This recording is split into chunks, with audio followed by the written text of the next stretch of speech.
Bismillahirrahmanirrahim. Assalamualaikum warahmatullahi wabarakatuh. Alhamdulillah wassalatu wassalamu ala Rasulillah wa ala alihi wa sahbihi wa mawalah wa la hawla wa la quwata illa billahi wa ba'd. Alhamdulillah, di malam hari ini kita bisa duduk kembali di Masjid Muhajirin dan kita lanjutkan kajian kita masih membahas Qasasul Anbiya fil Qur'anil Karim, kisah-kisah para nabi di dalam Al-Quran. Dan malam ini kita akan membahas seorang nabi, satu di antara 4 nabi yang menguasai dunia. Al-Imam Ibnu Al-Jauzi rahimahullahu ta'ala dalam tarikhnya mencantumkan riwayat Abdullah ibn Abbas radhiyallahu anhuma. Nabi sallallahu alaihi wasallam bersabda bahwa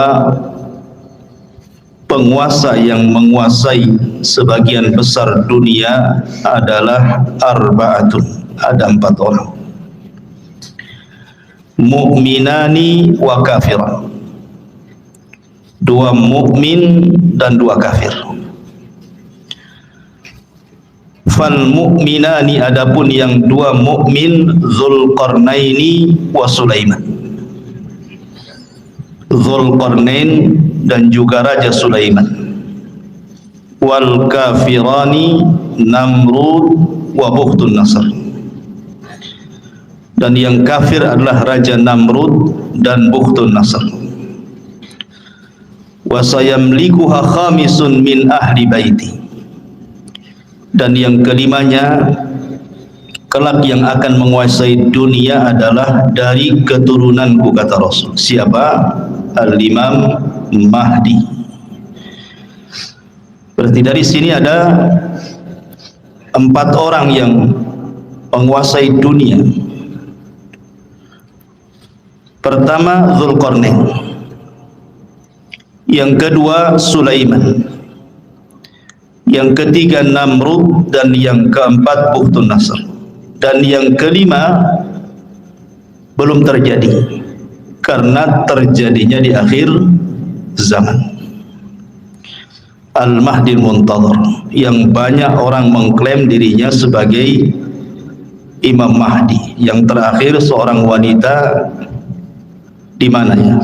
Di Garut atau di Cianjur gitu ya, bahwa katanya kedatangan Imam Mahdi sudah sampai di sana sehingga membuat gempa katanya. Di mana kok ada seorang wanita ngaku Imam Mahdi, ini ceritanya gimana? Imam Mahdi itu laki-laki, keturunan Nabi sallallahu alaihi wa ala alihi wasallam. Taib, kita bagi 2 cerita Nabi Allah Sulaiman ini. Kisah yang pertama, kisah Nabi Allah Sulaiman di masa ayahnya masih hidup, Nabi Allah Daud alaihi salam. Kemudian kisah yang kedua setelah wafatnya Nabi Daud. Bagaimana kisah 2 fase ini? Ma'asyiral muslimin yang dimuliakan Allah Subhanahu wa taala, Al-Quran menyebut Sulaiman 16 kali di 6 surat. Pertama dalam surah Al-Baqarah, kedua dalam surah Al-An'am, ketiga dalam surah Al-Anbiya, keempat dalam surah An-Naml, kelima dalam surah As-Saba, dan keenam dalam surah Sad. Inilah surat-surat yang menceritakan tentang kisah Nabi Allah Sulaiman. Di dalam Al-Quranul Karim, Allah Subhanahu wa ta'ala berfirman, wa warisa Sulaimanu Dawuda, dan Sulaiman mewarisi seluruh warisan Daud. Kalimat mewarisi bukan berarti warisan harta. Karena Nabi SAW bersabda, nahnu ma'asyiral anbiya, kami para nabi, kata Nabi SAW, tidak pernah mewarisi harta. Ma tarakna sadaqah, apa yang kami tinggalkan itu adalah sedekah. Makanya Imam Muslim meriwayatkan tentang kisah Fatimah radhiyallahu anha bintu Nabi sallallahu alaihi wasallam saat wafatnya Nabi datang kepada Abu Bakar menuntut warisan dari ayahnya Nabi sallallahu alaihi wasallam.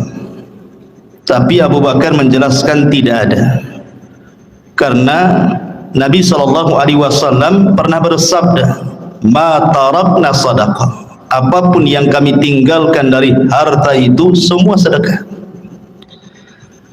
Dari situ Fatimah, bahasa kitanya agak dongkol dengan Abu Bakar sehingga tidak mau bicara sampai wafat. Ada yang mengatakan 4 bulan setelah Rasul meninggal, kemudian Fatimah meninggal. Ada yang mengatakan 6 bulan, tapi tidak lebih dari 6 bulan.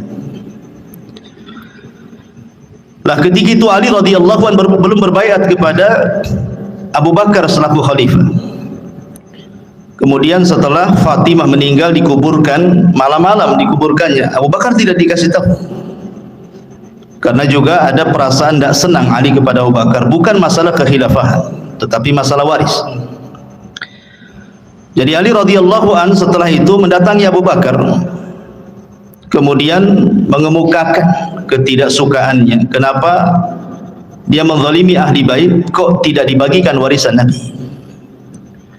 Maka Abu Bakar tetap mengatakan bahwa Nabi tidak mewarisi, walaupun ada harta tidak bisa diwarisi oleh ahli warisnya. Karena seluruh harta Nabi, baik yang ada di Fadak atau yang ada di Khaybar gitu ya, atau bagian khumus dari ghanimah, itu semua jadi sedekah. Abu Bakar tetap berpegang dengan sabda Nabi SAW, baru Ali paham. Setelah itu kemudian Ali berbaiat kepada Abu Bakar di tengah-tengah manusia, dan manusia pun senang karena Ali sudah akur lagi dengan Abu Bakar. Lah dari hadis yang dikeluarkan Muslim ini menunjukkan bahwa tidak ada satupun Nabi yang mewarisi harta kepada ahli warisnya. Lalu apa kalimat wa warisa Sulaimanu Daud di sini? Sulaiman mewarisi hartanya Nabi Daud? Bukan. Maksudnya Sulaiman mewarisi kerajaan dan juga kenabian, bukan harta. Sebab kalau kita membaca kitab-kitab ahli kitab dari perjanjian lama, Nabi Daud itu anaknya bukan Sulaiman saja, istrinya banyak. Tahu berapa istrinya Daud? 300 itu istrinya. Kemudian selirnya 700. Anaknya banyak, tidak mungkin kemudian hartanya dikasih satu orang namanya Sulaiman saja kan. Ini menurut versi mereka seperti itu. Jumlah istrinya Nabi Daud 300, kemudian selirnya sampai 700. Antum berapa? 1, cukuplah 1 saja. Jadi yang diwariskan di sini adalah kerajaan dan juga kenabian. Dan inilah keutamaan Nabi Allah Sulaiman di antara seluruh para nabi Bani Israel. Karena hanya ada 2 nabi, saya ulangi, yang mendapatkan 2 keutamaan yang tidak dimiliki Bani Israel, atau nabi-nabi Bani Israel, atau raja-raja Bani Israel. Sebab Bani Israel itu kalau jadi raja, raja saja. Kalau jadi nabi, nabi saja. Tetapi Nabi Allah Sulaiman ini menggabungkan dua-duanya seperti ayahnya Daud, raja plus nabi. Itulah keutamaannya Nabi Allah Sulaiman alaihi salatu wassalam. Jadi di sini Sulaiman mewarisi kerajaan dan juga kenabian, bukan harta. Karena Allah Subhanahu wa taala memberikan kepada Sulaiman jauh lebih kaya dibandingkan ayahnya. Makanya ayahnya tidak disebut raja penguasa dunia, yang disebut justru Sulaiman. di antara 4 raja penguasa dunia adalah Sulaiman, Zulkarnain, Namrud, Bukhtun Nasr, dan kelak di akhir zaman Al-Mahdi Al-Muntadhar, Imam Mahdi yang ditunggu-tunggu kaum muslimin. Nabi Allah Sulaiman alaihi salatu wassalam meminta kepada Allah Subhanahu wa taala untuk dicerdaskan, dan harusnya kita juga sama, meminta kepada Allah Subhanahu wa taala untuk diberikan pengetahuan.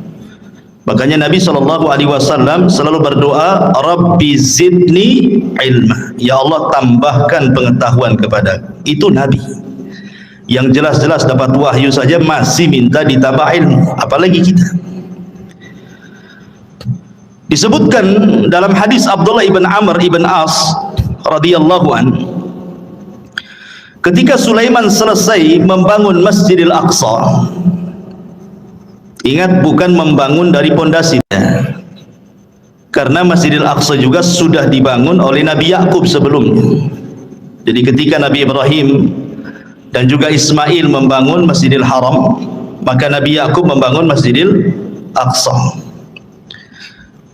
Jarak antara Yakub kepada Sulaiman itu jauh sekali, ratusan tahun pun gitu ya, sehingga kemudian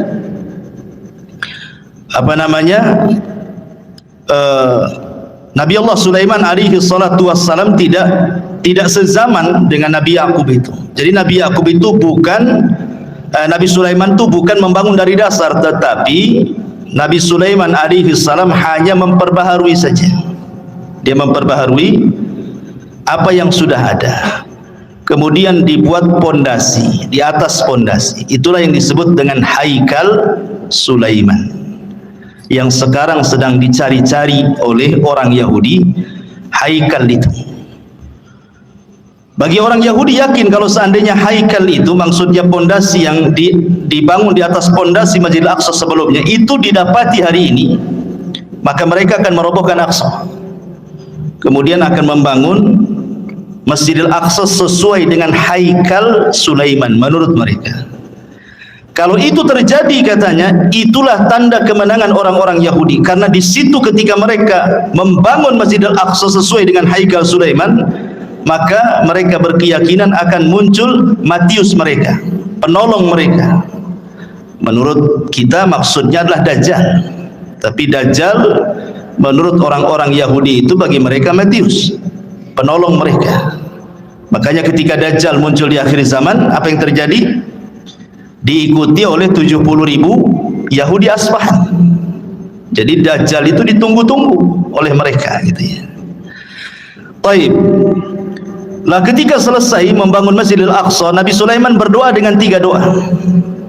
Doa yang pertama, kata Nabi Allah Sulaiman alaihi salatu wassalam, sa'alallaha hukman yusadifu hukmahu wa mulkan la yanbaghi li ahadin min ba'di. Dia meminta kepahaman kepada Allah agar jangan sampai setiap putusannya ketika dia memutuskan sesuatu kepada Bani Israel kecuali sesuai dengan putusan Allah. Kemudian yang kedua, dia meminta kepada Allah Subhanahu wa taala agar kekuasaan yang dianugerahkan oleh Allah kepada Sulaiman jangan dimiliki siapapun setelahnya, hanya Sulaiman saja yang punya. Makanya Nabi SAW ketika sedang sholat, kemudian diganggu oleh jin, syaitan, kemudian ditangkap, kemudian dicekik, maka Rasul merasakan dingin air liur daripada jin syaitan ini. Kemudian Rasul mengatakan, kalau seandainya aku tidak ingat doa Sulaiman, wa mulkan la yanbaghi li ahadin min ba'di, kekuasaan yang tidak boleh dimiliki siapapun, sudah kuikat jin itu di tiang masjid supaya dilihat manusia dan dijadikan mainan, kata Rasul. Artinya dari sini bahwa Nabi Allah Sulaiman alaihi salatu wassalam meminta kepahaman kepada Allah agar jangan sampai putusannya salah.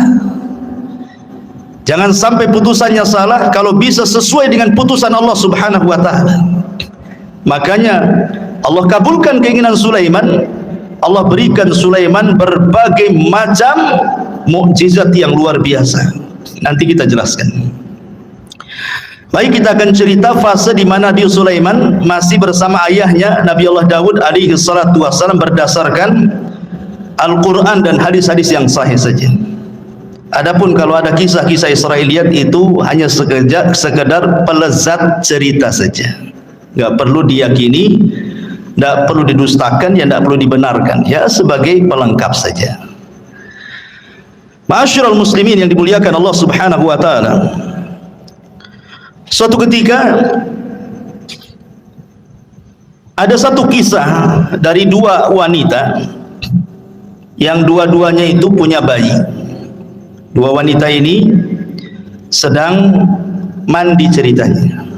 Kemudian bayinya diletakkan di samping pemandian. Rupanya ada serigala. Kemudian dimakanlah salah satu bayinya, kemudian dibawa kabur ke hutan. Akhirnya kemudian setelah mandi dua wanita ini didapati cuma satu bayi. Maka oleh yang paling besar kakaknya wanita ini diambil bayi itu dan mengatakan, ini milikku. Kata adiknya, bukan, ini milikku.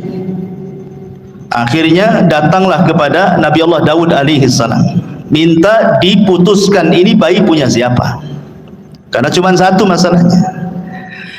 Maka Nabi Allah Daud alaihi salatu wassalam tentu dengan ijtihad beliau seorang nabi. Akhirnya Nabi Daud memihak kepada yang memegang bayi, kakaknya, dan mengatakan itu bayimu, bukan bayi adik. Maka menangislah sang adik ini. Kemudian karena sudah putusan seorang raja, apalagi yang mau dibicarakan? Keluar. Sebelum keluar Sulaiman masuk. Kemudian mengatakan, wahai ayahku, bisa enggak saya ikut memutuskan perkara ini? Kata ayahnya, silahkan saja. Akhirnya Sulaiman alaihi salatu wassalam kembali memutuskan kes dua wanita ini. Kemudian Sulaiman mengatakan, ambilkan pisau. Orang-orang tercengang, kenapa Sulaiman minta pisau? Kemudian dikatakan, mau apa dengan pisau itu wahai Nabi Allah Sulaiman? Kata Sulaiman, saya ingin belah bayi ini jadi dua, pusar ke bawah dan pusar ke atas. Kan ini kan dua wanita saling mengklaim ini. Biar adil, kita potong aja bayi jadi dua. Yang pusar ke atas ambil kakaknya, yang pusar ke bawah ambil adiknya. Nah, selesai. Kakaknya mengatakan, kalau itu putusan wahai Sulaiman, silahkan saja. Tapi adiknya membantah, jangan wahai Nabi Allah. Kalau memang engkau hendak membunuh bayi itu dengan cara memutuskan jadi dua, memotong jadi dua, sebaiknya serahkan saja bayi itu kepada kakak saya. Enggak apa-apa, saya tidak punya bayi. Dari sini Sulaiman tahu siapa wanita yang punya rahmat, siapa wanita yang tidak punya rahmat.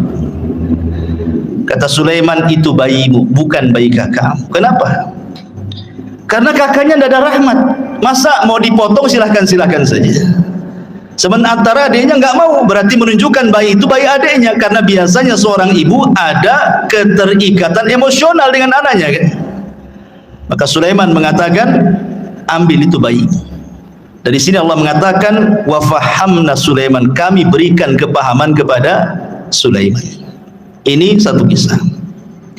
Kisah yang kedua, ini disebutkan di dalam Al-Quran surah Al-Anbiya ayat 78. Allah Subhanahu wa taala berfirman, wa Dawud wa Sulaimana idh yahkumani fil harthi idh nafashat fihi ghanamul qaumi wa kunna li hukmihim syahidin.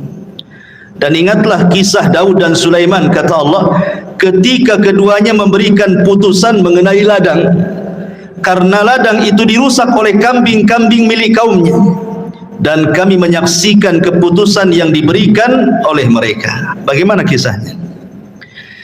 Jadi Bani Israel ini, yang satu punya kebun, yang satu punya kambing. Ini kambing-kambing ini tidak dijaga oleh pemiliknya, masuklah ke kebun orang, dirusaknya kebun itu. Dimakanlah daun-daunan, ladang-ladang yang baru saja ditanam, dirusak, semua dirusak. Namanya kambing gak berakal. Nah, kalau orang suka ngerusak ya kayak kambing ini, gak berakal. Jadi orang ini mengadu kepada Sulaiman, gimana nih kebun saya dirusak oleh kambing-kambing si fulan, katanya. Kata Nabi Allah Daud, kalau gitu datangkan orang yang punya kambing. Didatangkanlah yang punya kambing dengan yang punya kebun di hadapan Nabi Allah Daud. Maka Daud kemudian memberi putusan bahwa yang punya kambing ini harus membayar dengan kambing-kambing dia seharga kebun yang dirusaknya.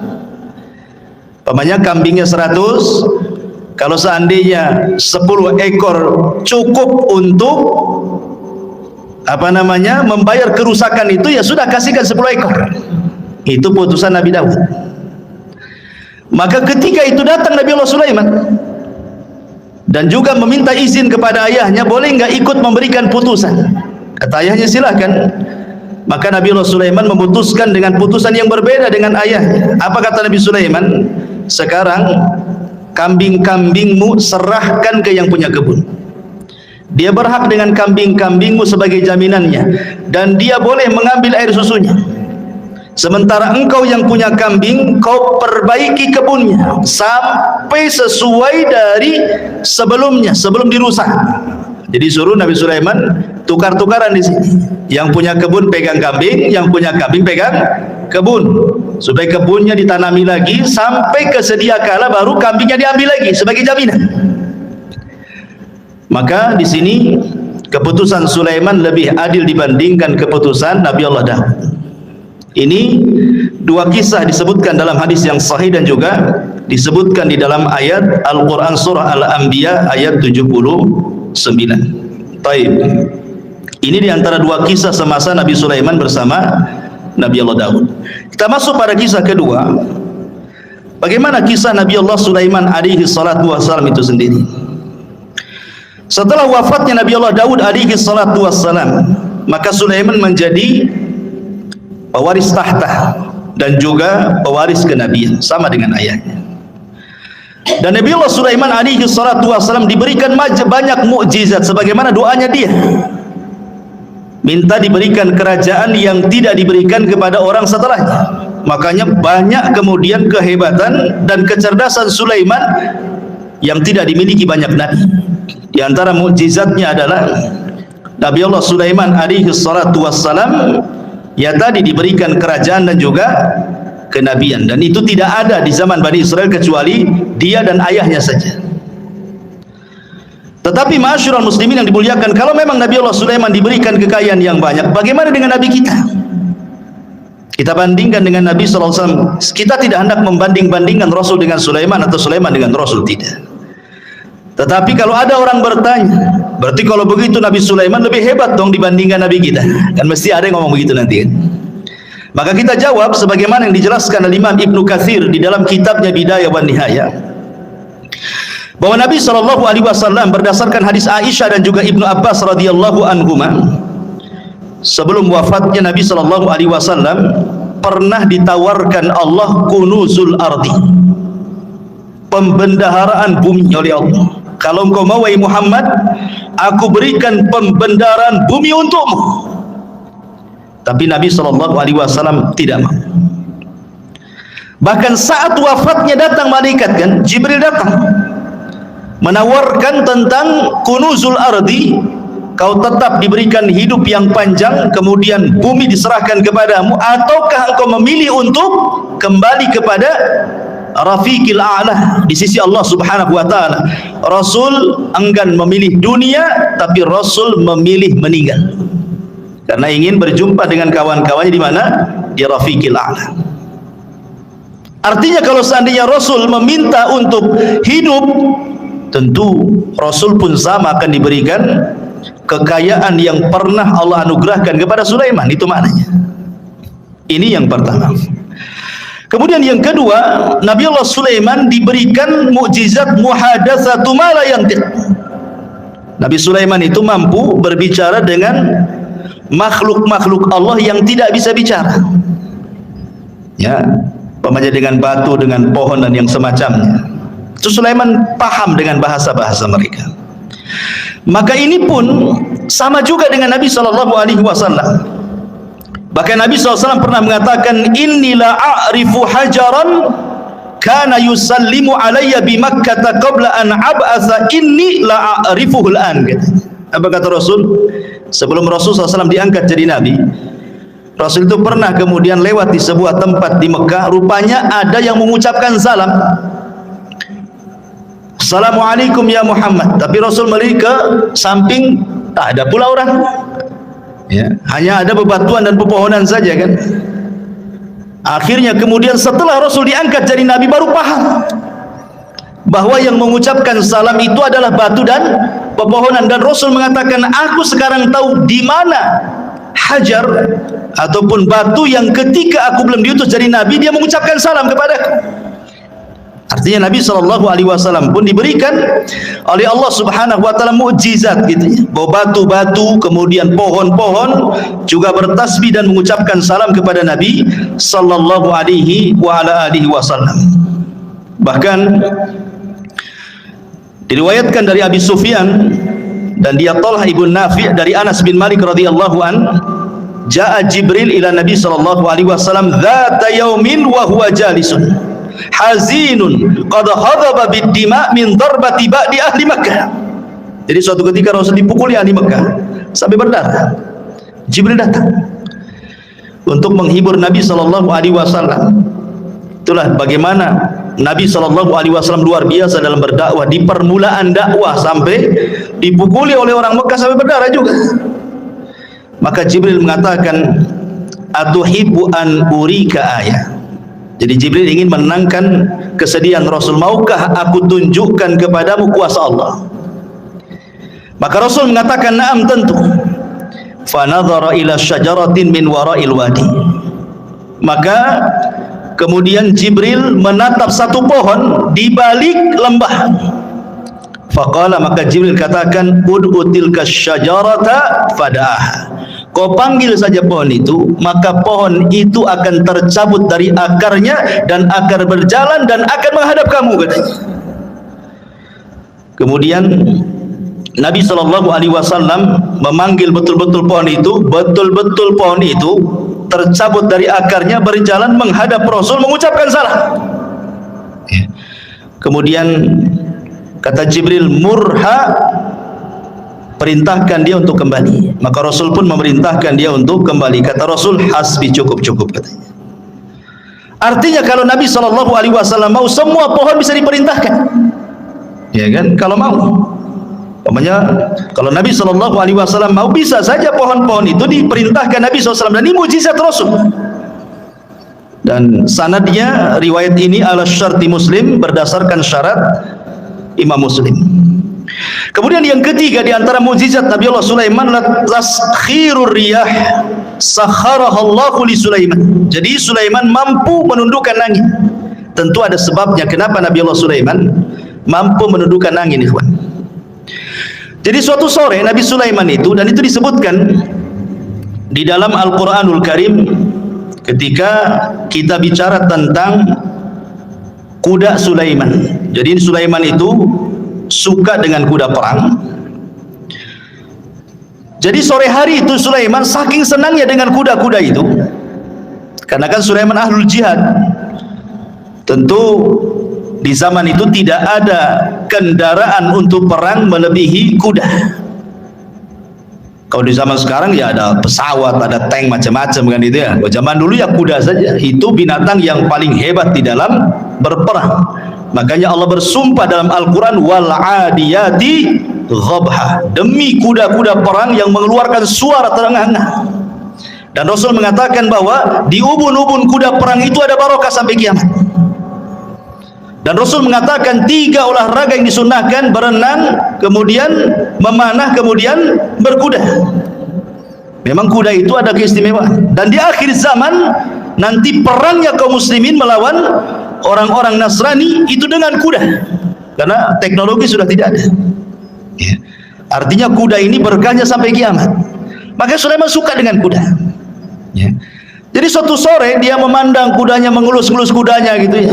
Dan ingat, ada kuda khusus. Sulaiman itu punya kuda, dia punya sayap. Jadi ya ada kuda-kuda biasa, tapi ada khusus kuda Nabi Sulaiman itu bersayap dia. Ya, jadi bisa terbang dengan kuda itu dengan sayap. Dari mana kita tahu kudanya Sulaiman itu bersayap? Dari perkataan Nabi dari senyumnya Rasul ketika Aisyah radhiyallahu masih kecil. Aisyah kan masih kecil kan, usianya masih muda. Jadi suka dengan boneka-bonekaan. Lah di antara boneka yang di depan Aisyah itu kuda yang bersayap.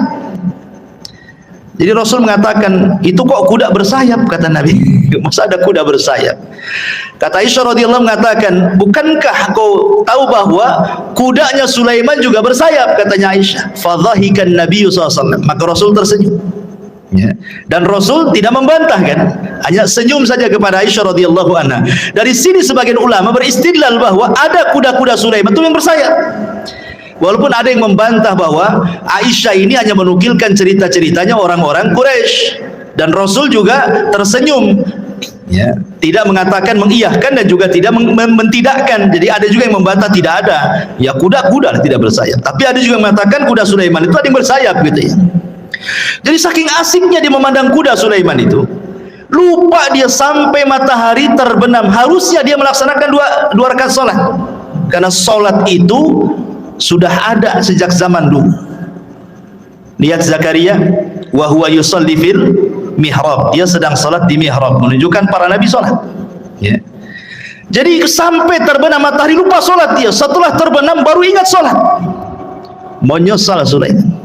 Maka disebutkan di dalam Al-Quranul Karim tentang kisah Nabi Sulaiman ini, idh urida alaihi bil asyi as-safinatul jiyad. Ingatlah ketika pada satu sore dipertunjukkan kepada Sulaiman kuda-kuda yang jinak tetapi sangat cepat larinya. Faqala, maka Allah katakan, inni ahbabtu hubbal khair, menghikayatkan perkataan Sulaiman. Maka dia berkata, sesungguhnya aku menyukai segala yang baik dari kuda, tetapi an dzikri rabbi hatta tawarat bil hijab, yang membuat aku ingat akan kebesaran Tuhanku sampai matahari terbenam. Maka Sulaiman lupa tidak sholat. Ketika dia lupa tidak sholat, dia menyesal. Maka keesokan harinya apa kata Sulaiman? Urudduha alayya fatafika mashan bisuq wal a'naq. Bawalah semua kuda-kuda itu kembali kepadaku. Lalu dia, ada yang mengatakan dalam tafsirnya, memotong kaki dan leher kuda itu, menyembelihnya. Jadi ada dua riwayat, ada dua penafsiran ulama. Ada yang mengatakan Sulaiman tidak menyembelih kuda, karena mustahil, apa salah kuda, kenapa disembelih? Sulaiman hanya ngusap saja, kemudian disuruh jauhkan dia dariku.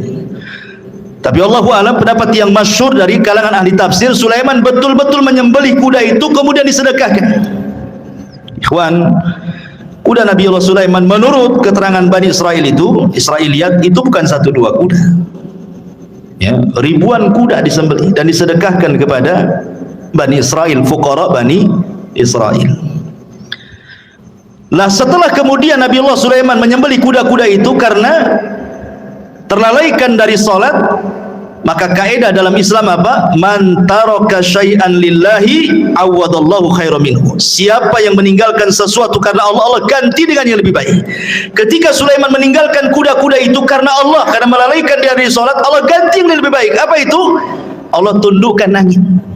Jadi Sulaiman itu kalau berperang, dia membuat semacam papan kayu-kayu besar gelondongan gitu, kemudian diikat-ikat. Jadilah macam perahu, ya. Jadi kalau Sulaiman itu mau pergi kemana saja, naik saja dia di atas perahunya. Apa yang perlu dibawa, kuda atau pasukan apa, nanti dia suruh angin untuk mengangkatnya, tinggal pergi. Lebih enak kan, naik kuda kan. Makanya disebutkan dalam Al-Quran itu, kalau kuda itu mampu berjalan 1 bulan, cuman setengah, pagi berangkat, sore sudah sampai. Kalau naik kuda, sebulan perjalanan, kan itu. Berarti Allah berikan yang jauh lebih baik dibandingkan kuda. Itulah sebabnya ditaklukkan angin kepada Nabi Allah Sulaiman alaihi salatu wassalam. Taib. Bagaimana dengan Nabi sallallahu alaihi wasallam? Apa keutamaan yang mungkin setara dengan ditundukkan angin kepada Nabi Allah Sulaiman? Maka Imam Ibnu Katsir rahimahullahu taala menyebutkan beberapa perbandingan. Beliau mengatakan, amma taskhirur riyah li Sulaiman faqad qala Allahu fi sya'nil ahzab. Kalau memang Sulaiman ditundukkan angin sehingga mudah untuk berperang melawan musuh-musuhnya, maka Rasul pun diberikan oleh Allah Azza wa Jalla dengan mukjizat yang sama yang dicantumkan dalam surah Al-Ahzab. Ya ayyuhalladzina amanu Udhkuru ni'matallah alaikum id ja'atkum junudun fa arsalna alaihim rihan wa junudan lam tarauha. Wahai orang-orang yang beriman, ingatlah nikmat Allah atas kalian ketika kami datangkan tentara-tentara kami, kata Allah, dalam bentuk angin, dan juga tentara-tentara yang tidak dilihat, maksudnya malaikat. Ya. Jadi kalau Sulaiman untuk berperang mereka, atau dia dan juga pasukannya dibawa oleh angin, maka Allah Subhanahu wa taala juga memberikan mukjizat, tentara-tentara Allah membantu Rasulullah, termasuk angin dan juga para malaikat. Makanya ada istilah nusirtu bis sabah wa uhlikatil adu bid dabur, kata Rasul. Aku ditolong dengan angin pagi dan kaum Ad dihancurkan dengan angin sore. Makanya sepanjang sejarah Nabi SAW tidak berperang, kalau menyerbu sebuah kaum tidak pernah menyerbu siang, sore atau malam, maka Rasul akan menyerbu di waktu subuh. Kalau terdengar azan, Rasul tidak menyerbu, menunjukkan daerah itu daerah Islam. Dari sini istidlalnya para ulama membedakan negeri Islam dengan negeri kafir itu dari suara azan. Jangan seperti orang-orang yang terpaham radikal membedakan negara Islam dengan negara kafir itu dari segi undang-undang. Undang-undang kita ini mengacu kepada Belanda, tauhid. Negara kita kan negara tauhid nih, kayak dia aja yang muslim tuh. Ya. Bukan itu yang membedakan negara Islam dengan negara kafir. Kalau dalam negara itu banyak saut-sautan adzan, berarti negara Islam tuh. Kalau ada sebagian negara kita memang tidak sesuai dengan apa yang diturunkan Allah dan Rasulnya, ini bukan pembeda bahwa negara itu dikatakan negara tauhid seperti negara kita ini. Ini bukan negara tauhid. Ya. Kita ini negara Islam, walaupun sebagian undang-undangnya tidak mengacu kepada Islam. Kenapa? Berdalil dengan hadis tadi.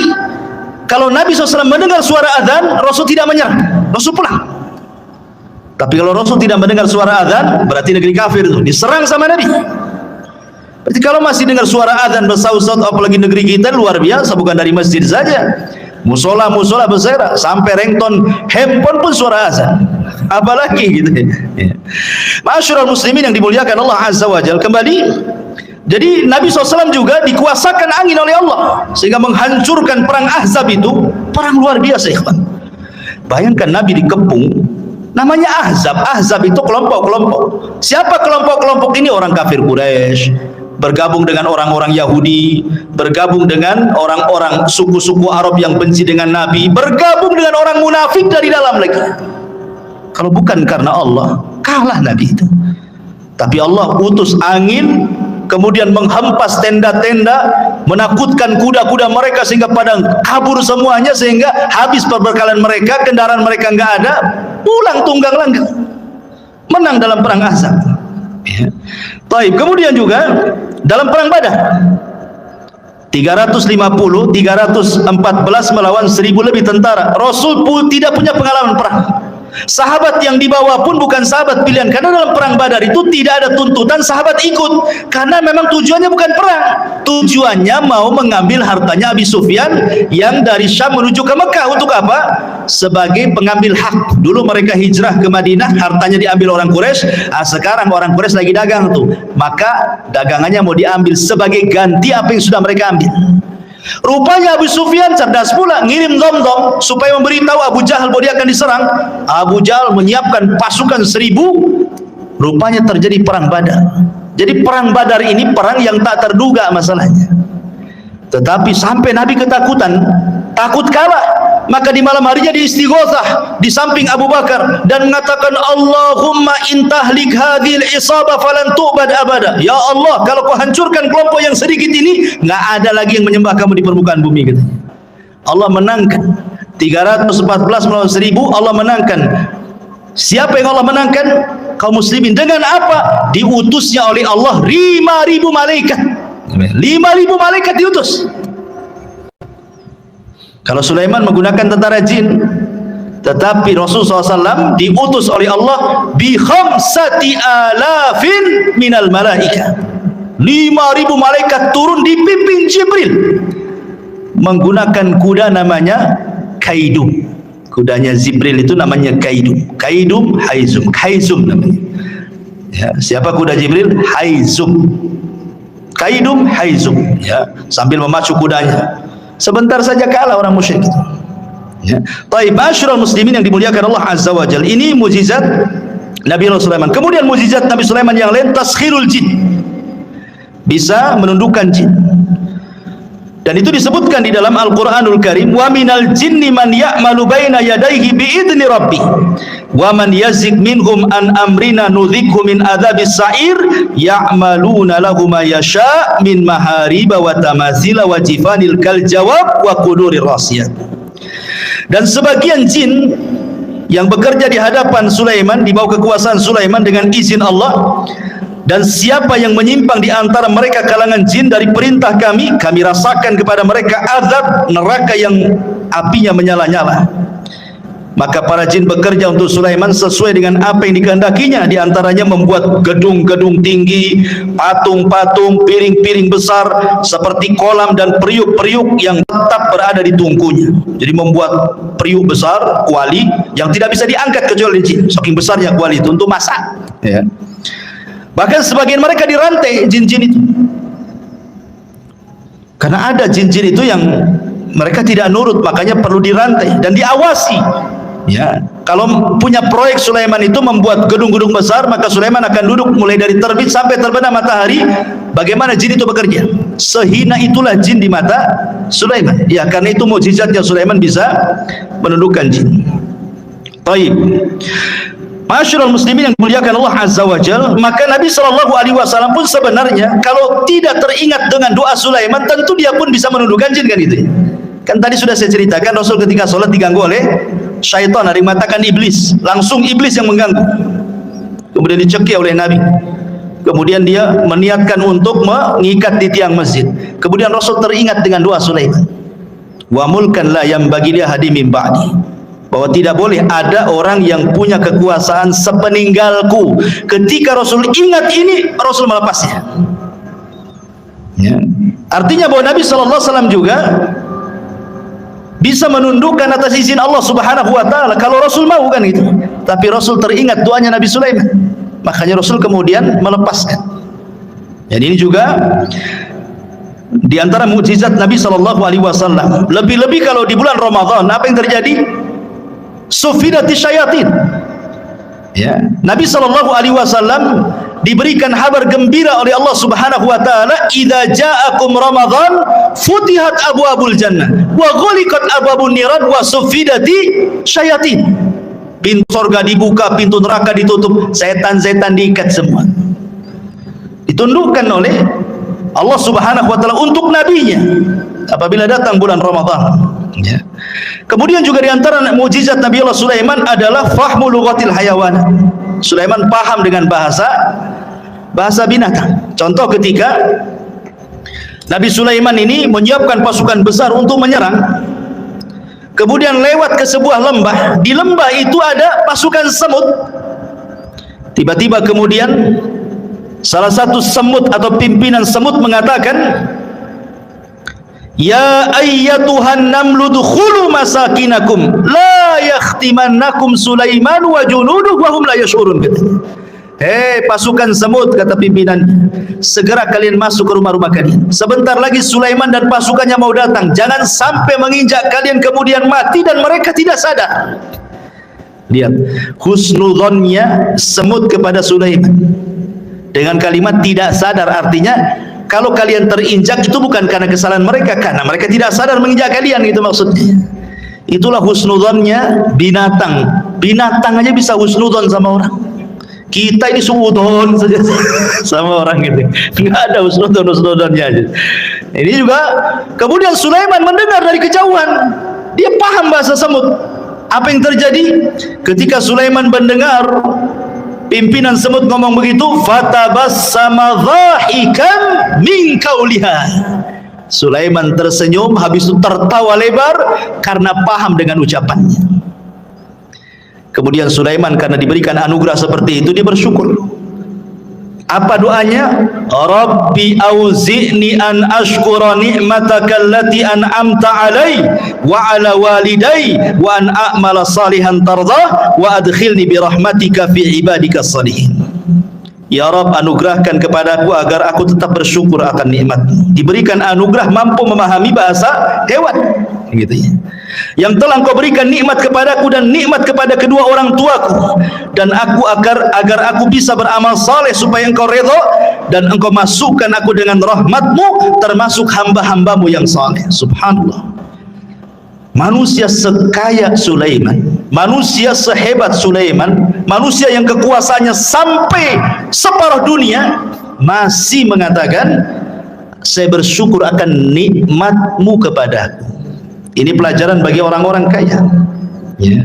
Sekaya apa sih Anda dengan Sulaiman itu? Sekaya apa? Berapa uang di rekeningnya Anda itu? Berapa mobil yang Anda punya? Berapa rumah yang Anda punya itu? Tapi kenapa kemudian proses seperti yang difirmankan Allah, kalla innal insana la yatgha an ra'ahus taghna. Ternyata kekayaan itu sirru tughyan, rahasia bejatnya orang. Kata Allah, sekali-kali jangan seperti itu. Terkadang ada orang yang melampaui batas ketika Allah bukakan kekayaan kepadanya. Sulaiman masih bersyukur. Beda pula dengan Qarun. Qarun malah mengatakan apa? Innama utitu min ilmin indi. Enak saja kau mau ngambil zakatku. Dia ngomong sama utusannya Nabi Musa itu, enak saja kau mau mengambil zakatku, katanya. Ini harta aku yang dapat. Sama sekali Qarun tidak menasabkan harta itu kepada Allah, sehingga Allah katakan wa khasafna bihi wa bidarihil ardh. Kami tenggelamkan si Qarun dan seluruh harta-hartanya ke dasar bumi.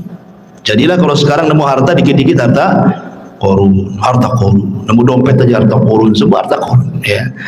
Intinya bahwa di sini ada pelajaran besar. Kemudian juga Sulaiman mengajarkan akhlak. Bagaimana dia tersenyum kepada semut, ya.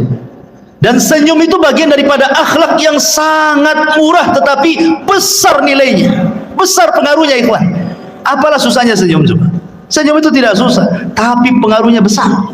Senyum itu jauh lebih berpengaruh dibandingkan ngomong, ya. Karena biasanya orang yang suka senyum itu langsung disukai orang. Beda dengan orang yang jarang senyum, gitu kan, susah orang suka. Tapi orang yang suka senyum, ya manis senyumnya karena orang suka senyum. Beda kalau orang jarang senyum, sekali senyum pahit tuh biasanya. Nah, ini senyum ngapain nih? Jangan-jangan mau pinjam uang pun, katanya kan. Artinya bahwa sebagaimana ulama mengatakan akhlak itu terbagi tiga, dari leher ke atas, kedua tangan, dan dari atas kepala ke bawah, kan. Itu akhlak namanya. Dari leher ke atas di situ ada mata. Orang yang jarang melotot kalau ngomong berarti punya akhlak. Orang yang jarang mengeluarkan kata-kata kotor kecuali santun, maka itu berakhlak. Telinganya tidak mendengar kecuali yang dibolehkan dia mendengar. Hidungnya tidak mencium kecuali yang dibolehkan dicium. Senyumnya selalu tersebar. Itu akhlak namanya, ya. Kemudian kedua tangan mudah membantu orang. Kemudian dari badan ke atas, ketika kita bicara dengan orang, kita berhadap-hadapan. Jangan badan kita ngadap kemana, orang pula ngadap ke kita. Mentang-mentang dia kaya, pejabat, kemudian nggak direken ngomong apa sebelah itu. Dia ngadap sana, orang ngadap sini, kan itu. Nggak berakhlak badannya, ya. Jadi itu akhlak namanya. Sulaiman mengajarkan akhlak, fatabassam, dia pun senyum. Dan Rasul mengatakan tabassumuka li akhika sadaqah. Senyum kamu kepada saudaramu itu sedekah. Coba bayangkan, kalau antum senyum ketemu orang senyum, berapalah sedekah. Mungkin antum bakhil mengeluarkan uang, ya. Gantilah uang itu dengan senyum, kan enak. Tapi kalau tengok kotak infak jangan senyum. Nggak penuh-penuh nanti, maksudnya kalau ketemu orang, gitu ya. Baik, kembali bahwa Nabi Allah Sulaiman alaihi salatu wassalam mampu paham dengan bahasa binatang. Sekarang bagaimana dengan Nabi sallallahu alaihi wasallam? Al-Imam Ibnu Katsir mengatakan, walaqad u'tiya Muhammadun sallallahu alaihi wasallam misla dzalik wa aktsar minhu. Rasul pun diberikan hal yang sama, bahkan lebih banyak dibandingkan Sulaiman, kata Imam Ibnu Katsir. Faqad taqaddam dzakarna li kalamil bahaim was-siba wal haninil jad'i wa ragha'il ba'ir wa kalamil syajari wa tasbihil hasa wal hajari wa du'aihi iyahu ila akhir perkataan Ibnu Katsir. Saya contohkan beberapa kisah. Pertama, kisah Abi Sa'id Al-Khudri radhiyallahu anhu. Jadi ceritanya Abu Sa'id Al-Khudri ini menceritakan, jadi ada seorang penggembala, tiba-tiba datang serigala. Penggembala datang serigala, diambillah satu kambing itu, dibawa kabur ke hutan. dikejar sama yang punya kambing. Akhirnya direbut lagi dari serigala itu. Tiba-tiba serigalanya bisa bicara. Apa kata serigala ini? Ala tattaqillah, tidakkah kau bertakwa kepada Allah? Tanzi'u minni rizqan saqahullahu alayya. Kata serigala, tidakkah kau bertakwa kepada Allah, wahai penggembala? Kau sudah merebut rizki yang Allah anugerahkan kepada kau, kau ambil lagi, katanya. Kagetlah ini penggembala kambing. Kok serigala bisa bicara kan itu ya? Ini aneh ini serigala ini, kok bisa bicara gitu. Kalau sekarang kan tengok di punggungnya ada baterainya enggak? Gitu, berarti robot itu ya. Nah, kemudian orang ini mengatakan, ya ajibah, dzambun yukallimuni kalamal insi. Saking herannya penggembala ini mengatakan, kok kamu bisa bicara seperti manusia, katanya. Maka serigala ini mengatakan, ana ukhbiruka bi'ajabi min dzalik. Kata serigala, enggak perlu heran. Mau enggak aku habarkan dengan yang lebih ajaib dibandingkan ini, kata serigala ini. Apa itu?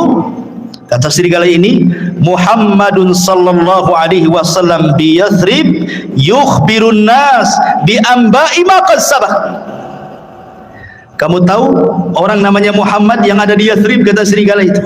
Dia lebih hebat dibandingkan aku. Dia mampu berbicara tentang habar-habar yang sudah berlalu dari kalangan para nabi, Qarun, Fir'aun dan yang lainnya, atau yang akan datang hari kiamat, macam-macam. Aku tidak bisa, kata serigala.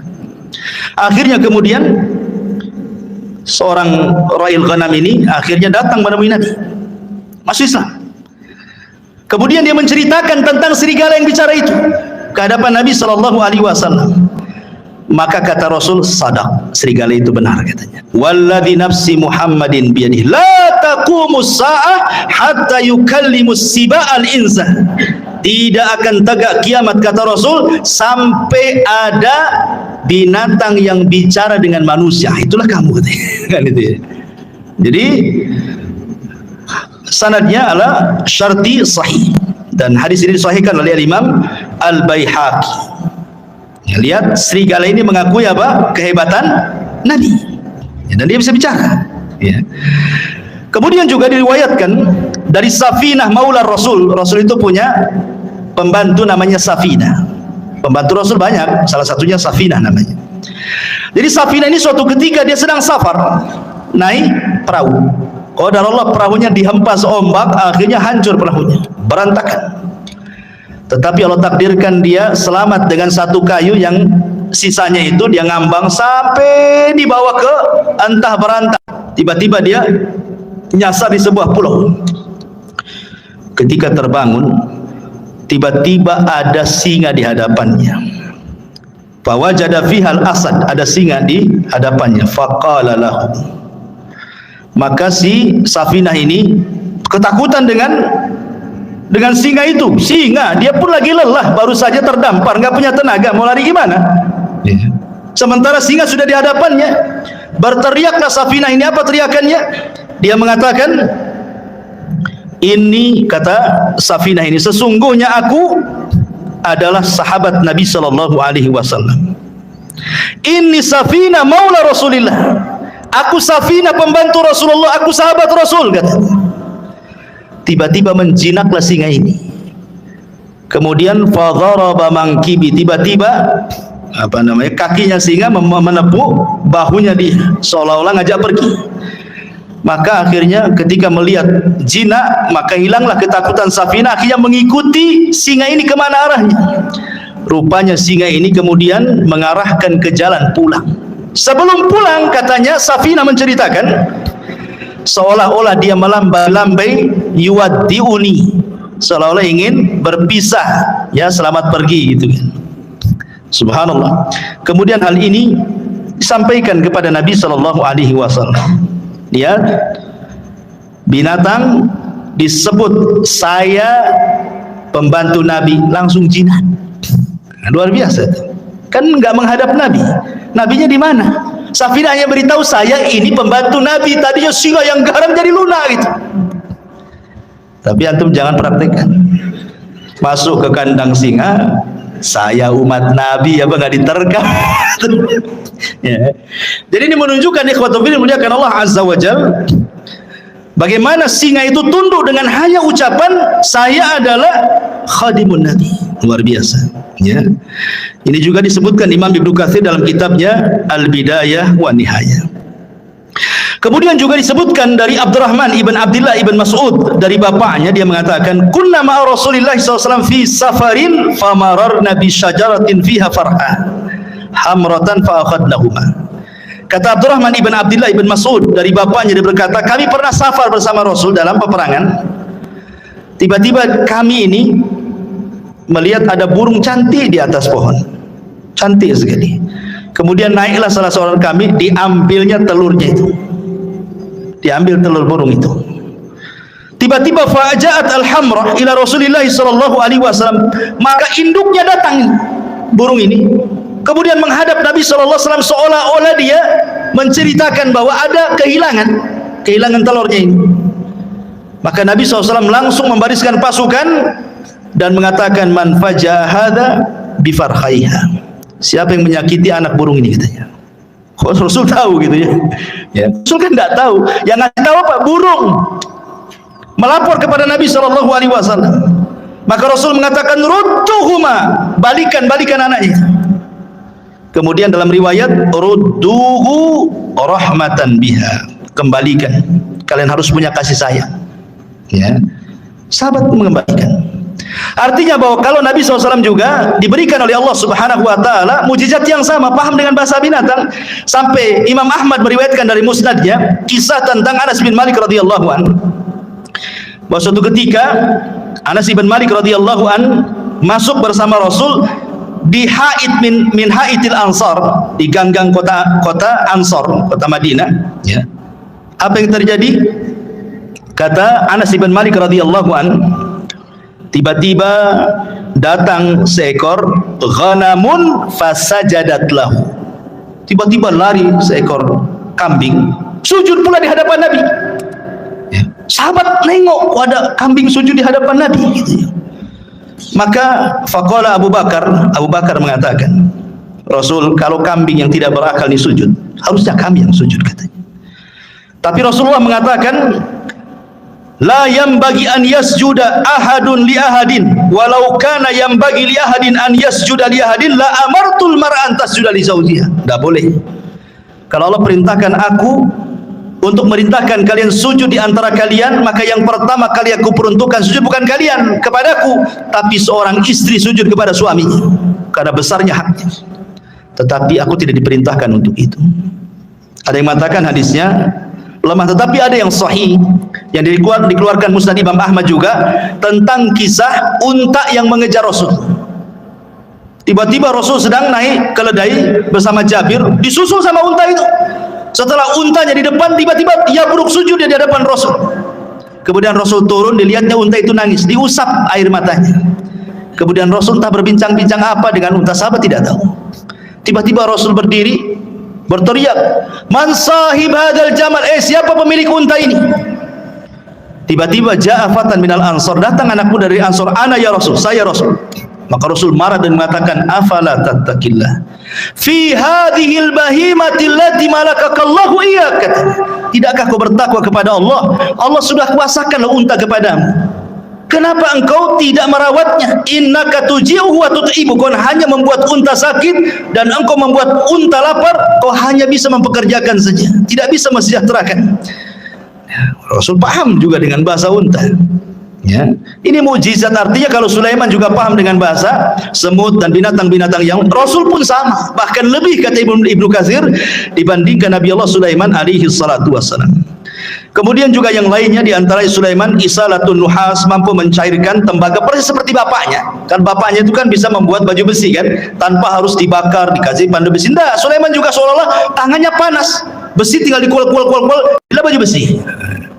Makanya Allah mengatakan wa arsalna lahu ainal qitr, kami alirkan cairan tembaga bagi Sulaiman. Artinya Sulaiman mampu untuk membuat baju besi cukup dengan tangannya, persis seperti mukjizat bapaknya Nabi Allah Daud alaihi salatu wasallam. Ini diantara mukjizat-mukjizat yang Allah Subhanahu wa taala anugerahkan kepada Sulaiman. Ada satu kisah dari Abu Hurairah radhiyallahu anhu, hadis ini dikeluarkan Imam Ahmad dan disahihkan oleh Imam Hakim, walaupun ada sebagian melemahkan. Jadi suatu ketika kharaja Sulaiman alaihi salam tasqi fara'a namlatan mustalqiyatan ala dhahriha rafi'atan qawami'aha ila sama. Taqulu Allahumma inna khalqun min khalqik laisa bina ghaniyun an suqyak faqala irji'u faqad suqitum bida'wati ghairikum. Jadi Sulaiman ini kan waktu itu terjadi pacaklik di Bani Israel. Nah, hujan lama, enggak turun-turun hujan. Jadi Sulaiman mau pasukan untuk sholat istisqa di lapangan. Tiba-tiba kemudian Sulaiman melihat ada semut sedang terlentang menghadap ke langit. Dan Sulaiman mendengar doanya semut itu. Apa doa semut ini? Ya Allah, aku ini adalah hamba dari hamba. Tidak ada yang lebih kaya darimu, maka hujani kami. Tiba-tiba ketika semut selesai doa, hujan tuh. Ya. Maka Sulaiman mengatakan kepada pasukannya, irji'u, pulang. Ya, cukup sudah, ada yang meminta hujan selain dari kalian. Ya. Kemudian Al-Hafidh Ibnu Hajar menyebutkan dalam Al-Talkhis bahwa Al-Imam Ad-Daruqutni Hakim juga mengeluarkan hadis dari Abu Hurairah tanpa menyebutkan Sulaiman. Jadi ada seorang nabi, tetapi riwayat ini walaupun lemah memperkuat bahwa yang berdoa kisah ini adalah kisah Sulaiman, karena ada riwayat walaupun lemah bahwa yang dimaksud nabi ini adalah Nabi Sulaiman. Tapi ada riwayat yang sahih tapi tidak disebutkan siapa namanya. Adapun riwayat yang menyebutkan adanya Sulaiman dilemahkan para ulama. Tapi yang jelas bahwa lihat bagaimana di sini faedahnya, ternyata Allah Subhanahu wa taala terkadang mengabulkan doa sebelum kita minta. Itu syahidnya di sini. Orang-orang ini kan belum istisqa. Kenapa hujan? Rupanya orang lain yang minta. Dari sini menunjukkan bahwa Allah itu karim. Bukan Bang Karim ya, karim. Artinya karim itu pemurah. Ya. Dia bisa mengabulkan hamba-hambanya sebelum diminta. Dan itu bentuk malunya Allah Azza wa Jalla. Karena di antara sifat Allah itu adalah Hayyun Karim. Allah itu zat yang maha pemalu dan juga pemurah.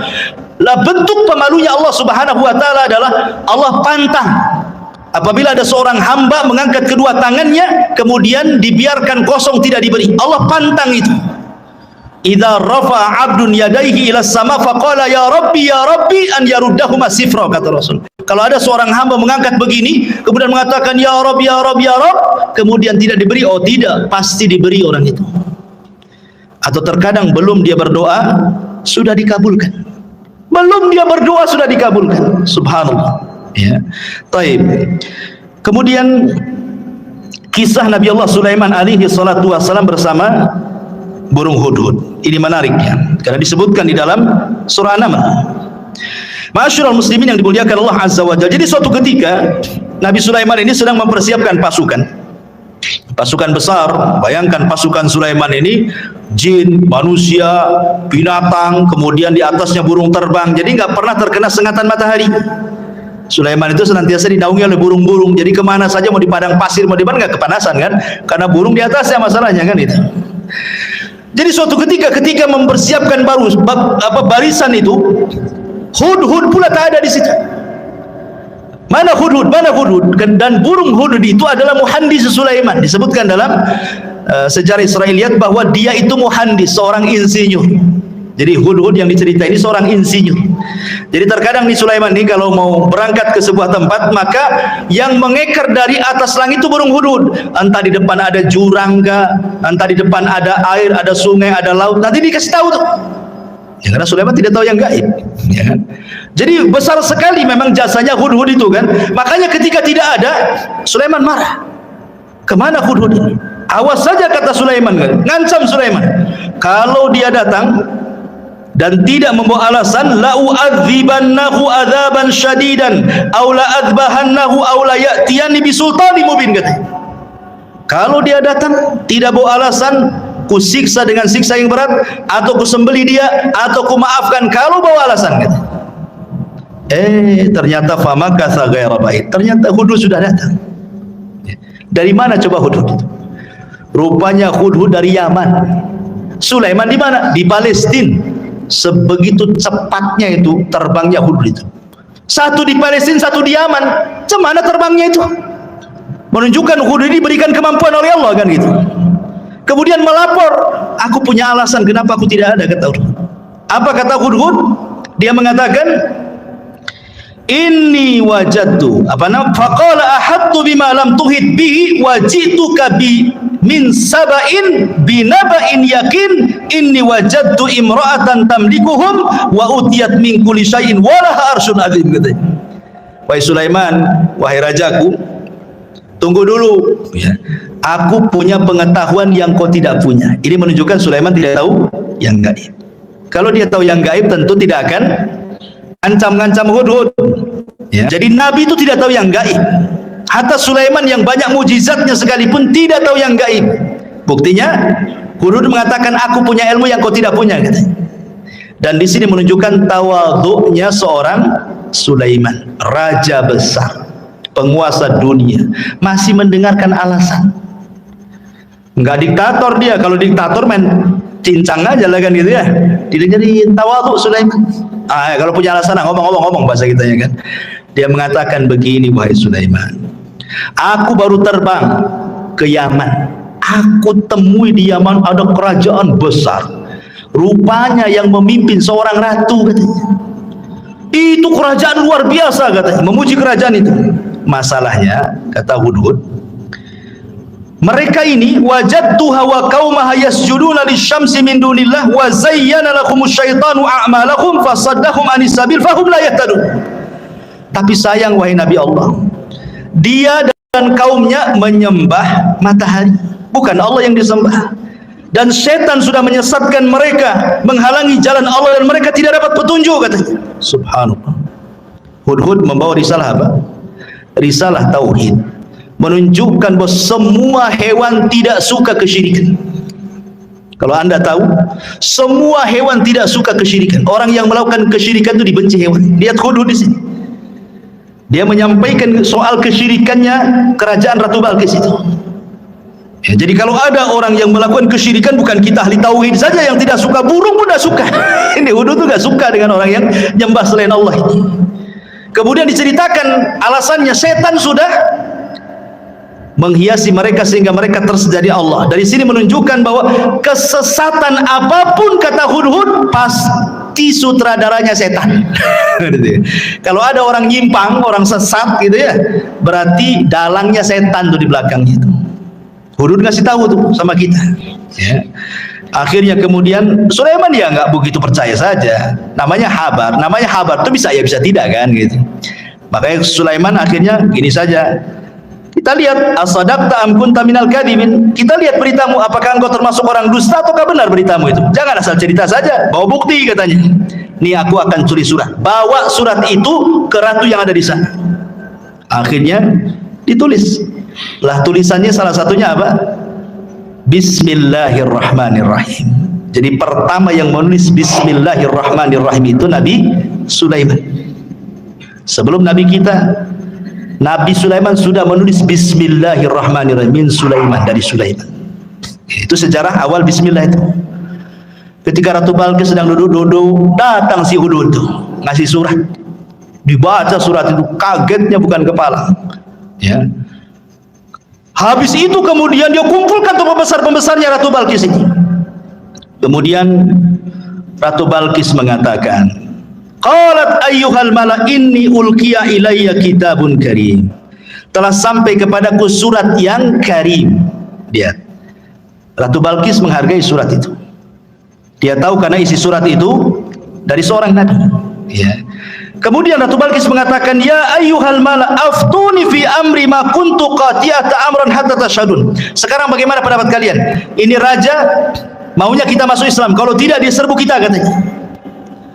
Kata raja-raja ini, kata para pembesarnya, tunggu dulu wahai ratu, nahnu ulu quwwatin wa ulu ba'sin syadid wal amru ilaiki fangduri madza ta'muri. Tenang, kita ini kerajaan besar, tentara kita kuat, kita hadapi sajalah, katanya. Tapi putusan tetap kepadamu, nurut kepada Ratu Balqis. Ratu Balqis ini orang berakal, makanya dia mengatakan kepada para pembesarnya, ingat, innal muluk idza dakhulu qaryatan afsaduha wa ja'alu a'izzata ahlaha adillata wa kadzalika yaf'alun. Ingat, siapapun negerinya, manapun negerinya, kalau sudah diserang musuh, pasti orang mulia akan jadi hina, nanti jadi tawanan, ya, nanti akan dibunuh, nanti anaknya, ibunya jadi yatim, menjanda, macam-macam lah kan gitu. Ini bahaya, tidak usah lah kayak gitu. Gini sajalah kata Ratu Balqis, dia akan ngaku nabi. Gimana kalau seandainya kita kirim hadiah banyak-banyak saja? Kita lihat kata Ratu Balqis, kalau memang dia seorang nabi, pasti dia akan tidak akan menerima hadiah ini. Tapi kalau dia raja yang haus kekuasaan, pasti diterima. Kita lihat nabi atau bukan katanya. Itu cerdas Ratu Balqis tuh. Dikirim hadiah banyak-banyak. Ya. Ketika kemudian Sulaiman mendapatkan hadiah itu, Sulaiman mengatakan, qala atumiddunani bimal fama atani Allah khairun mimma atakum bal antum bihadiyatikum tafrahun. Kata Sulaiman, enak saja kalian kirim hadiah katanya. Aku sudah punya semuanya, yang aku miliki, yang Allah berikan itu jauh lebih baik daripada yang kau miliki, kata Sulaiman. Dia Sulaiman selalu menasabkan kepada Allah di sini. Apa kata dia? Atumidduni bimali fama atani Allah. Ini bahasanya. Yang Allah berikan kepadaku, kata Sulaiman, jauh lebih baik dibandingkan yang Allah berikan kepada kalian, hai Balqis, katanya. Begitulah seorang muslim, harusnya apapun nikmat sekecil apapun nasabkan ini dari Allah, gitu maksudnya. Ini Sulaiman orang kaya, penguasa, tapi masih menasabkan kepada Allah terus kan itu. Kita sudah kere, sudah miskin, ini uang saya, enak saja suruh sedekah kan.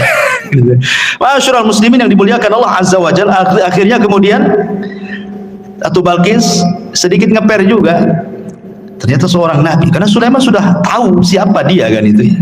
Dan Sulaiman tahu bahwa Ratu Balqis akan masuk Islam. Dari mana tahunya? Dari akalnya yang cerdas. Dia tidak mau perang, malah ngirim hadiah. Jadi Sulaiman mengira-ngira ini pasti dapat hidayah wanita ini. Makanya kemudian Sulaiman akhirnya apa? Punya siasat, dikumpulkannya pasukannya, jinnya, orang soleh dikumpulkan. Apa kata Sulaiman? Sebelum si Balqis datang ke sini, baiknya istananya kita pindahkan dari Yaman ke sini, katanya. Siapa yang bisa mindahkan istananya Ratu Balqis ke hadapanku, kata Sulaiman. Akhirnya qala ifritun minal jin, bangunlah jin ifrit. Ifrit itu di bawahnya iblis, ya. Di bawahnya iblis ada namanya Marodah yang diikat di bulan Ramadan itu. Apa kata jin iblis? Ana atika bihi qabla an taquma min maqamik. Aku bisa mendatangkan istana itu, wahai Sulaiman, sebelum kau bangkit dari tempat dudukmu di singgasanamu itu. Menunjukkan bahwa jin punya kekuatan, bisa memindahkan sebuah istana kan? Bisa dipindah. Apalagi mindah uang di celengan, paling mudah itu. Ya, kalau antum punya uang di celengan kok hilang, jangan-jangan dipindah ifrit. Pas dicek tak ada lubang, betul lah dipindah jin. Tapi kalau ada lubang itu bukan jin yang pindah, orang rumah itu yang pindah. Jadi akhirnya ifrit mengatakan, perintahkan aku saja, sebelum kau bangkit istana sudah sampai di sini. Qala alladhi indahu ilmun minal kitab. Tiba-tiba seorang yang mempunyai ilmu dari kita berkata, ana atika bihi qabla an yartadda ilaika tarfuk. Kalau aku tidak, wahai Sulaiman, perintahkan aku saja sebelum matamu berkedip sudah sampai istana itu. Terjadi silang pendapat, siapa orang ini? Kok sakti kali dibandingkan ifrit nih? Ada 4 penafsiran para ulama. Ada yang mengatakan bahwa dia adalah Jibril. Jibril turun dan mengatakan, saya akan mindahkan. Penafsiran yang kedua, ini ifrit tapi yang muslim, yang satunya kafir, yang mengatakan sebelum kau bangkit itu adalah ifrit kafir. Tetapi yang mengatakan sebelum berkedip ini ifritnya muslim. Itu satu penafsiran yang lain.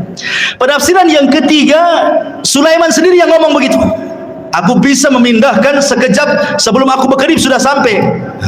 Tapi pendapat yang masyhur dari kalangan para ulama bahwa yang memindahkanlah seorang laki-laki yang bernama Asif ibnu Barkhiyah. Asif pakai shad, Asif ibnu Barkhiyah, dialah orang kepercayaannya Nabi Musa yang diajar, yang mampu menguasai Ismul A'zam, nama-nama Allah yang agung. Kalau dalam Islam itu ada namanya Asmaul Husna. Di antara Asmaul Husna itu ada namanya Ismul A'zam. Menjadi perselisihan para ulama, Ismul A'zam dalam Asmaul Husna itu apa? Ada yang mengatakan Al-Hayyu, ada yang mengatakan Al-Qayyum, ada yang mengatakan Allah. Wallahu alam. Pokoknya tidak tahu mana yang satu. Kalau antum berdoa membaca Asmaul Husna 99 itu, insya Allah doa antum dikabulkan, karena pasti akan membaca Ismul A'zam. salah satu dari 99 kan kita tidak tahu yang mana satu itu Ismul Azam itu. Nah, kalau berdoa cobalah baca semua itu Asmaul Husna itu. Boleh jadi pas dengan Ismul Azam karena kan disembunyikan yang mana satu kita tidak tahu.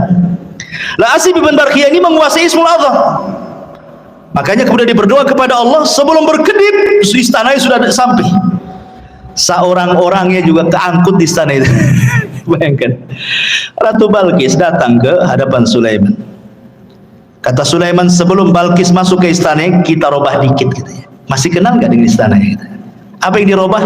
Tehelnya, keramiknya dirobah. Dibuat apa? Dibuat kaca. Ya. Karena kan di istana dipindah diletakkan di lautan masalah istana itu. Kan bawahnya air tuh. Dikasih kaca. Jadi seolah-olah kalau nginjak itu nginjak air gitu. Jadi kata Ratu Balkis kepada Sulaiman kepada Balkis, betul nggak istana? Kayaknya iya, kayaknya tidak katanya. Dia ragu-ragu deh. Iya ke tidak kan itu? Kalau tengok bangunannya iya, tapi kok isinya beda kan itu ya. Makanya sempat disebutkan dalam Quran ini, Balkis ini sampai kemudian menyingkap pakaiannya, khawatir terkena air, padahal itu kaca tuh. Dari situlah dia melihat kehebatan Sulaiman. Akhirnya Ratu Balkis mengatakan perkataan menunjukkan dia masuk Islam, wa aslamtu ma'as Sulaiman lillahi rabbil alamin. Maka Balkis mengatakan, aku sekarang masuk Islam bersama Sulaiman. Dia masuk Islam akhirnya. Tapi menjadi perselisihan apakah Balkis ini menjadi istri Sulaiman atau tidak, itu menjadi khilaf ulama. Dia mengatakan jadi istrinya, dia mengatakan tidak. Wallahu a'lam. Tidak ada riwayatnya.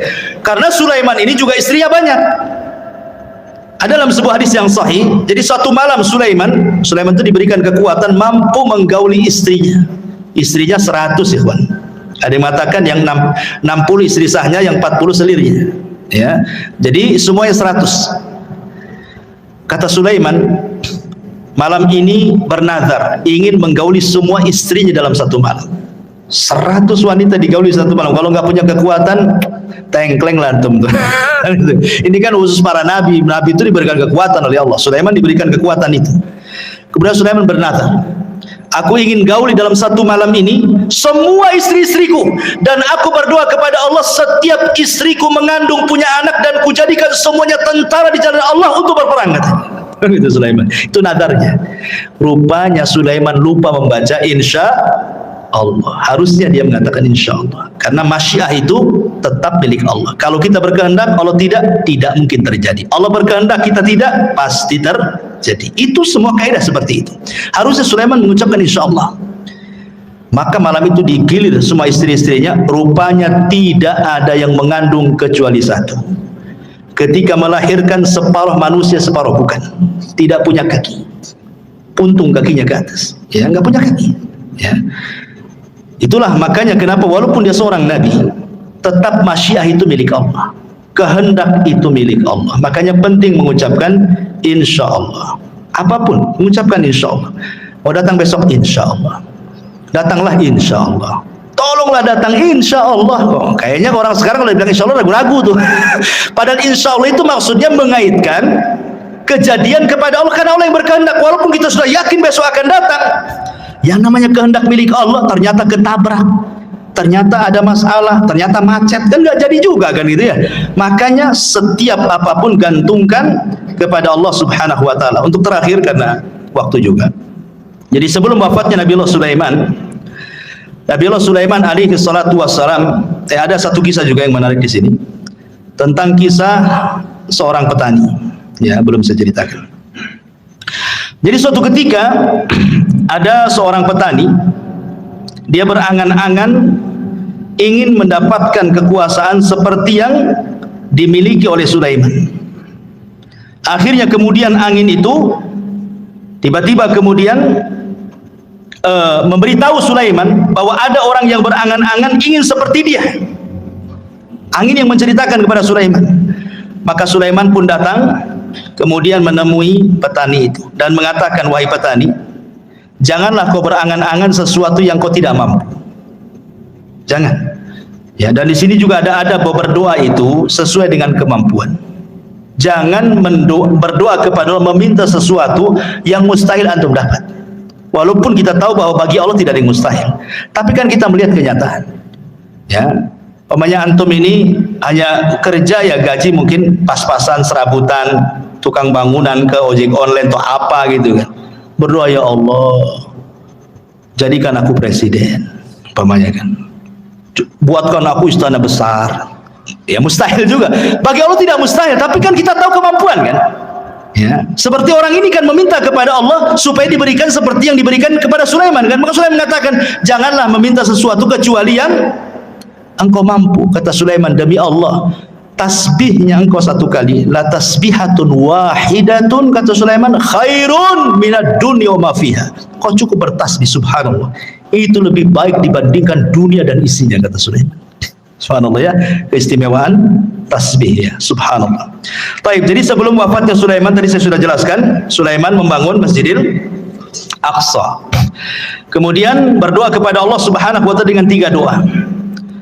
Ya, salah satunya doanya apa? Supaya Sulaiman diberikan hukum yang tidak menyelisih hukum Allah. Yang kedua, agar kerajaannya yang sudah dikuasai jangan diberikan kepada orang yang setelahnya. Yang ketiga, siapapun yang datang ke Masjidil Aqsa tidak berniat kecuali untuk sholat, keluar seperti bayi yang dilahirkan tidak punya dosa. Kata Rasulullah, adapun yang 2 sudah dikabulkan. Adapun yang ketiga, aku hanya mengharap Allah mengabulkannya. Kenapa? Karena Rasul sudah sholat di Baitul Maqdis ketika Isra Mi'raj. Kan itu ya. Dia ingin dikabulkan yang ketiganya. Dan yang terakhir, kisah wafatnya Sulaiman. Jadi ketika Nabi Allah Sulaiman alaihi salatu wassalam mendekati ajalnya, dia meminta kepada Allah Subhanahu wa taala agar kewafatannya Nabi Sulaiman ini jangan sampai diketahui bangsa jin yang sedang bekerja. Karena memang walaupun demikian kan yang bekerja kepada Sulaiman bukan jin muslim saja, jin kafir banyak. Dan mereka harus ditunggu. Makanya Nabi Sulaiman itu kalau menunggu jin-jin kafir sedang bekerja itu mulai dari terbit matahari berdiri di singgasananya sampai terbenam matahari. Jadi betul-betul mereka diawasi terus 24 jam. Jadi suatu ketika Sulaiman ini sedang memegang tongkat. Kemudian Allah takdirkan datang malaikat maut mencabut nyawa Nabi Allah Sulaiman. Lama Sulaiman itu tidak dijelaskan dalam sejarah berapa lama dia duduk di singgasananya sambil bertelekan kepada tongkatnya gini. Ya, sambil tongkat. Jadi yang menjadikan jasad Sulaiman tidak jatuh karena ada tongkat yang dipegangnya. Entah berapa lama, wallahu alam, tidak dijelaskan, Quran tidak menjelaskan, hadis juga tidak menjelaskan gitu. Yang jelas tiba-tiba tongkat itu dikerumuni oleh rayap, kemudian memakan tongkat itu sedikit demi sedikit. Akhirnya kemudian tongkat itu pun patah, lemah, hancur, Sulaiman terguling. Ketika Sulaiman terguling, maka jin-jin mengatakan, kalaulah kami tahu yang gaib Sulaiman itu sudah mati, tentu kami tidak dihinakan seperti ini. Dari sini menunjukkan bahwa jin tidak tahu yang gaib. Ya. Lah ketika Sulaiman meninggal dunia, ingat ketika di zaman Nabi Sulaiman itu kan banyak dunia perdukunan ya. Sebelum Sulaiman diutus itu kan dunia perdukunan di mana-mana. Ya. Makanya Allah utus Sulaiman untuk memberantas dunia perdukunan. Makanya diutus Asif ibn Barkhiyah tadi untuk mengambil semua buku-buku dukun-dukun itu. Kemudian diancam dukun-dukun kalau masih melakukan praktek perdukunan dibunuh. Maka tidak ada berani satupun dukun yang melakukan praktek perdukunan. Mereka diminta tobat dan mentauhidkan Allah. Kemudian buku-bukunya disimpan oleh Asif ibn Barkhiyah di sebuah kotak dan itu diletakkan di bawah singgasana Sulaiman. Sulaiman pernah ngancam, siapa yang mengambil buku sihir ini, kalau dia manusia aku bunuh dia, kalau dia dari kalangan jin terbakarlah dia. Ketika Sulaiman meninggal dunia, jin tidak bisa mendekati karena terkena sumpahnya Sulaiman, kalau diambil sama dia kan terbakar. Akhirnya kemudian mereka merayu, ada 2 orang namanya Harut dan Marut. Ada yang mengatakan Harut Marut itu manusia, ada juga yang mengatakan Harut Marut itu malaikat, ada yang mengatakan Harut Marut itu setan, macam-macam lah penafsiran ulama ya. Tapi yang jelas bahwa akhirnya diambillah oleh Harut dan Marut ini, kemudian diajarkan kepada manusia. Harut Marut sudah mengatakan ini tidak boleh diajarkan kepada kalian. Kalau kalian bisa belajar ini bisa kufur masalahnya. Sehingga ada sebagian orang Yahudi tidak mau belajar, tapi ada juga yang tetap belajar. Akhirnya kemudian tersebarlah kesyirikan sihir kembali setelah Sulaiman wafat. Ya. Lah jin ini, iblis ini yang kemudian menghasut orang-orang untuk mengambil buku sihir di bawah singgasana Sulaiman, mengatakan, kalian tahu enggak kenapa Sulaiman bisa menundukkan angin, bisa menundukkan ini itu macam-macam? Dia itu punya sihir. Kalau kalian tidak percaya, tolong di bawah singgasananya ada buku-bukunya. Kalau kalian ingin seperti Sulaiman, ambil pelajari, katanya. Dari sinilah muncul keyakinan Yahudi bahwa Sulaiman itu bukan nabi, tetapi tukang sihir. Makanya di zaman Nabi SAW ketika Rasul kemudian memuji Sulaiman, menjelaskan tentang mujizat-mujizat Sulaiman, orang-orang Yahudi Madinah tidak terima dan mengatakan Sulaiman bukan nabi, Sulaiman itu penyihir. Ketika itulah turun surah Al-Baqarah 102, wattaba'u ma tatlu syayatin ala mulki Sulaiman wa ma kafara Sulaiman walakinna syayatina kafaru yu'allimuna an-nasa sihra ila akhiril ayat. Dan mereka mengikuti apa yang dibacakan oleh setan-setan di zaman kerajaan Sulaiman. Sulaiman tidak kafir, artinya Sulaiman tidak mengajarkan sihir. Lalu siapa yang mengajarkan sihir itu? Setan-setan itulah yang mengajarkan sihir. Jadi kita katakan bahwa Sulaiman itu nabi, tapi orang Yahudi mengatakan dia sihir, penyihir. Nauzubillah. Makanya Allah turunkan wattaba'u ma tatlu syayatin ala mulki Sulaiman wa ma kafara Sulaiman walakinna syayatina kafaru yu'allimuna an-nasa as-sihra wa ma unzila 'alal malakaini bi Babila Harut wa Marut. Wallahu alam. Kisah Harut Marut panjang, tidak perlu dikisahkan, di lain kesempatan saja. Ini di antara kisah singkat dari Nabi Allah Sulaiman. Wallahu alam. Mudah-mudahan ada manfaatnya. Subhanakallahumma bihamdika asyhadu an la ilaha illa anta astaghfiruka wa atubu ilaik. Allahu ta'ala alam. Assalamualaikum warahmatullahi wabarakatuh.